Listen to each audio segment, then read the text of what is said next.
90 দশকের বাংলাদেশের চলচ্চিত্র জগতের আকাশ জুড়ে যে তারাটি হঠাৎ করে জ্বলে উঠেছিল তার নাম সালমান শাহ। সব সখীরে পার করিতে নেব আনা আনা, তোমার বেলায় নেব সখী তোমার কানের সোনা সখী গো।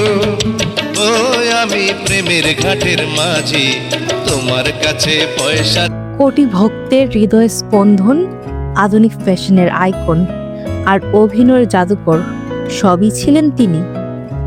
কিন্তু 1996 সালে মাত্র 25 বছর বয়সে নিভে যায় নক্ষত্রটি।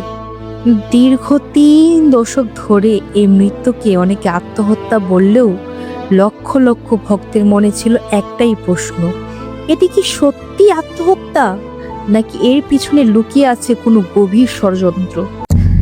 আজকের ভিডিওতে আমরা উন্মোচন করতে যাচ্ছি সেই রহস্যের জট যা আজও আমাদের ভাবিয়ে তোলে। পুরো ঘটনাটি জানতে চ্যানেলটি ভিজিট করুন, সাবস্ক্রাইব করুন এবং ভিডিওটিতে ক্লিক করুন।